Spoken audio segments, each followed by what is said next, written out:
Podcast నచ్చితే like చేయండి, share చేయండి, సబ్స్క్రైబ్ చేయండి, ఫాలో అండి. బాయ్. కుండలో తెలివి అనే కథ చెప్తా. కుండలో తెలివట. కుండలో తెలివి ఏంటి అనేది చూద్దామా? చూసుడు కాదు, విందాం. అనగనగా ఒకప్పుడు విజయపురి అనేటువంటి ఒక కింగ్డమ్ ఉండేది. సింహసేన అనేటువంటి ఒక రాజు దాన్ని పరిపాలిస్తూ ఉండేవాడు. అతడు చక్కగా పరిపాలించేవాడు, ప్రజల్ని ఎంతో మంచిగా చూసుకునేవాడు. అతని దగ్గర ఉన్న మంత్రి పేరు ధర్మసేనుడు. అతను ముసలివాడు కావడంతో అతని స్థానంలో కొత్త వాళ్ళను నియమించుకోవాలని చెప్పి సింహసేనుడు అనుకున్నాడు.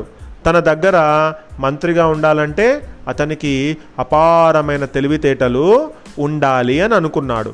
అయితే ఒకరోజు ఆ రాజుకు ఒక మంచి ఆలోచన వచ్చింది. ఏంటట అంటే, కుండ నిండా తెలివితేటలు తీసుకొచ్చి ఆ రాజుకు ఎవరైనా ఇస్తే వాళ్లకు కూడా కుండ నిండా వజ్రాలు, బంగారం ఇస్తానని ప్రకటించాడు. రోజులు గడుస్తున్నా ఒక్కరు కూడా రాలేదు. కానీ ఒకరోజు మస్తకమణి అనేటువంటి ఒక వ్యక్తి ఒక కుండ పట్టుకొని రాజు ముందుకు వచ్చాడు. కుండలో ఏముందా అని అందరూ రాజ్యంలో ఉన్న వాళ్ళందరూ కూడా వెయిట్ చేస్తూ ఉన్నారు. ఇంతలో ఆ మస్తకమణి అనేటువంటి అతను రాజు ముందరికి వచ్చి నిల్చున్నాడు. అందరూ కూడా చాలా టెన్షన్గా చూస్తున్నారు. ఆ కుండలో ఏముంది? రాజేమో కుండ నిండా తెలివిని తీసుకొని రమ్మన్నాడు. మరి నిజంగానే ఈ వచ్చిన వ్యక్తి కుండ నిండా తెలివిని తీసుకొని వచ్చాడా అని అందరూ ఎదురు చూస్తూ ఉన్నారట.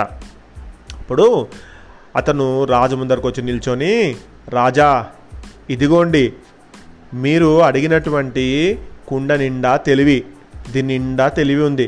కానీ ఇది అందరికీ కనిపించదు, కేవలం తెలివితేటలు ఉన్న వారికి మాత్రమే కనిపిస్తుంది అని అన్నాడు.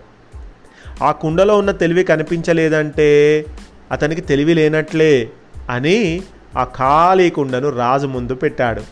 మరి ఇప్పుడు రాజు ఆ కుండలో చూసి కుండ ఖాళీగా ఉంది అంటే రాజు తెలివి లేనివాడు అనుకుంటారు. మంచిగా ఇరికిచ్చిండు. కాబట్టి ఆ ఖాళీ కుండను రాజు ముందు పెట్టేసరికి, ఈ కుండలో తెలివి గురించి తర్వాత మాట్లాడుకుందాం, నాకు నీ బుర్ర నిండా తెలివితేటలే కనిపిస్తున్నాయి, నిన్ను నేను మంత్రిగా నియమిస్తున్నా అన్నాడా సింహసేనుడు. అంటే ఇతనికి అతి తెలివితేటలు బాగున్నాయి, కుండలో తెలివి లేదు అని చెప్తే ఆ చూసిన వాళ్ళకి తెలివి లేదు అని అందరూ అనుకుంటారు. అంటే రాజు ఏముందా, ఇందులో ఏం లేదు కదా అని అంటే రాజుకు తెలివి లేదని అందరూ అనుకుంటారు. కాబట్టి ఏం మాట మాట్లాడకుండా ఏం చేసిందట, ఆ ఖాళీ కుండను రాజు ముందు పెట్టిన అతన్ని, శభాష్, నీకు చాలా తెలివి ఉంది, నాకు నీ బుర్ర నిండా తెలివితేటలే కనిపిస్తున్నాయి, నిన్ను నేను మంత్రిగా నియమిస్తున్నా అన్నాడా సింహసేనుడు. మస్తకమణి ఆనందంతో ఒప్పుకున్నాడు. అతనికి మరిన్ని విద్యల్లోనూ రాజు శిక్షణ ఇప్పించాడు. కొద్ది కాలంలోనే అవన్నీ నేర్చుకున్నాడు.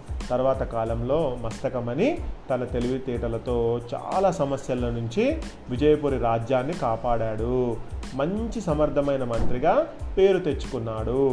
ఏదైనా ఒక సమస్య వచ్చినప్పుడు ఆ సమస్యను సాల్వ్ చేయడానికి రకరకాల ఆలోచనలు ఉంటాయి. Okay, smart work, hard work రెండు ఉంటాయి. కొన్నిసార్లు హార్డ్ వర్క్ అనేటువంటిది వర్కౌట్ కాకపోతే మనం ఏం చేయాలి? స్మార్ట్ వర్క్ చేయాలి.